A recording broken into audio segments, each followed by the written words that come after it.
ಧೀರ ಶಿಷ್ಯರು ಎಲ್ಲ ಕಡೆ. ಇವತ್ತು ಎಲ್ಲೇ ಏನೇ ವಿದ್ಯಾ ಇದೆ, ವಿಚಾರ ಇದೆ, ಶಾಸ್ತ್ರ ಇದೆ, ಪಾಠ ಪ್ರವಚನ ಇದೆ, ತತ್ವಜ್ಞಾನ ಇದೆ ಅಂತಂದ್ರೆ ಅವೆಲ್ಲವೂ ಕೂಡ ಯಾವ ಬೆಳಕಿದ್ರು ಅದು ಸೂರ್ಯನ ಬೆಳಕು, ಹಂಗೆ ಯಾವ ಒಂದು ಜ್ಞಾನ ಇದ್ರು ಕೂಡ ಅವೆಲ್ಲವೂ ಕೂಡ ಯಾರ ಬೆಳಕದು? ಅದು ಸತ್ಯ ಜ್ಞಾನದ ಬೆಳಕು. ಅದು ಮುಂಬೈ ಇರಲಿ, ಅದು ಬೆಂಗಳೂರು ಇರಲಿ, ಅದು ಉಡುಪಿ ಇರಲಿ, ಅದು ಇನ್ನೊಂದು ದೇಶ ಇರಲಿ, ಎಲ್ಲ ಇದ್ರು ಕೂಡ ಸರ್ವಸ್ವನೂ ಕೂಡ ಯಾರ್ದು? ವಾರಾಧೀಶ್ವರ ಕಿರಣದ ಪರಿನಿಜ ಧೀರ ಶಿಷ್ಯರೆಲ್ಲೆಡೆಯಂತೆ.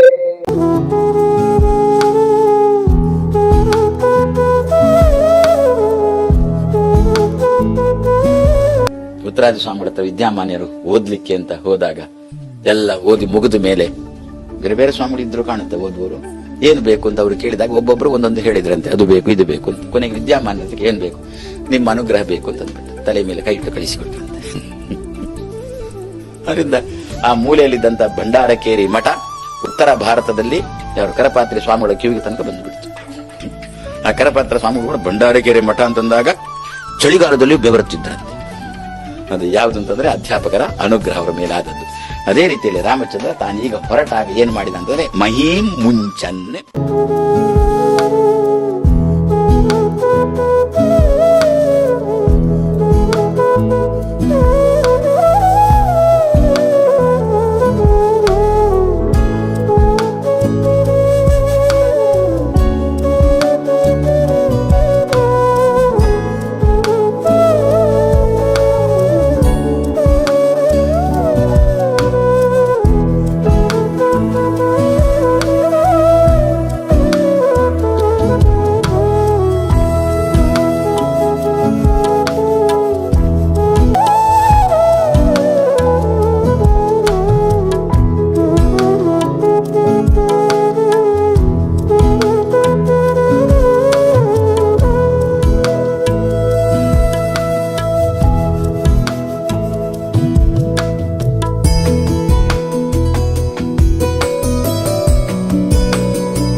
ವಿದ್ಯಾಮಾನ್ಯ ತೀರ್ಥರು ಸತ್ಯ ಧ್ಯಾನದ ಹತ್ರ ವಿದ್ಯಾಭ್ಯಾಸ ಮಾಡೋಕ್ಕೆ ಹೋದ.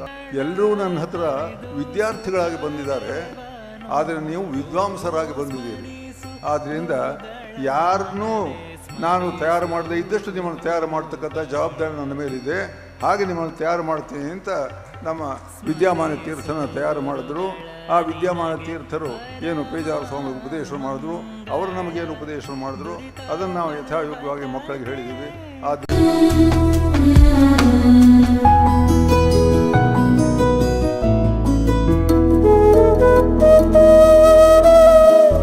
ಬಹುಶಃ ಒಂದು ಪುನಃಪ್ರಜ್ಞೆ ವಿದ್ಯಾಪೀಠ 70 ವರ್ಷದ ಹಿಂದೆ ಇದು ಸ್ಥಾಪನೆ ಆಗ್ಲಿಲ್ಲ ಅಂತಾಗಿದ್ದರೆ ಇವತ್ತು ನಮ್ಮೆಲ್ಲರ ಪರಿಸ್ಥಿತಿ ಏನಾಗ್ತಿತ್ತು ಅಂತ ನಾವೆಲ್ಲ ಅರ್ಥ ಮಾಡಿಕೊಳ್ಬೇಕು. ಒಂದು ರೀತಿಯಲ್ಲಿ ನಾವು ಇವತ್ತೊಂದು ಭವ್ಯಸೀಮರ ಗುರುಕುಲವನ್ನು ಆರಂಭ ಮಾಡಿದ್ದೇವೆ ಅಂತಂದ್ರೂ ಕೂಡ ಅದಕ್ಕೆ ಕಾರಣ ಪುನಃಪ್ರಜ್ಞೆ ವಿದ್ಯಾಪೀಠವೇ. ನಮ್ಮ ಗುರುಕುಲದಲ್ಲಿ ವಿದ್ಯಾರ್ಥಿಗಳಿಗೆ ಅಧ್ಯಾಪನ ಮಾಡುವ ಅಧ್ಯಾಪಕರು ಕೂಡ ಪುನಃಪ್ರಜ್ಞೆ ವಿದ್ಯಾಪೀಠದ ವಿದ್ವಾಂಸರೇ ಆಗಿದ್ದಾರೆ. ಹಾಗಾಗಿ ಈ ಒಂದು ರೀತಿಯಲ್ಲಿ ನಮ್ಮ ಸೋದರ ಸಂಸ್ಥೆ ಅಂತ ಹೇಳ್ಬಹುದು ನಮ್ಮ ಭವ್ಯಸೀಮರ ಗುರುಕುಲವನ್ನ.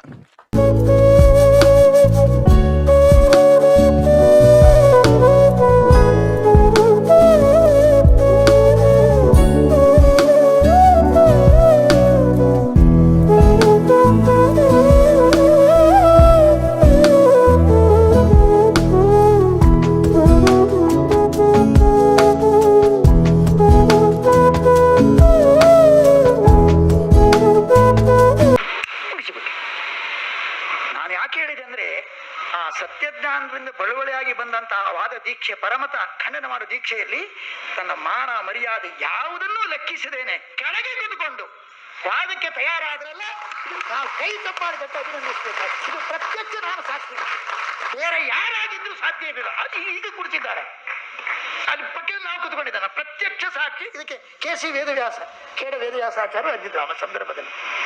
ಅಂದ್ರೆ ವಾದಕ್ಕೋಸ್ಕರ ಏನನ್ನೋ ತ್ಯಾಗ ಮಾಡ್ಲಿಕ್ಕೆ, ತತ್ವ ನಿರ್ಣಯಕ್ಕೋಸ್ಕರ ಗುರುಗಳು ಆ ತ್ಯಾಗ ಮಾಡ್ಲಿಕ್ಕೆ ಸಿದ್ಧರಿದ್ರಂದ್ರೆ ಖಂಡಿತ ಹುಟ್ಟೋಂಗಿಲ್ಲ ಇಂಥ ಗಂಡುಗಲಿ ಇನ್ ಮುಂದೆ ಶಪಥ.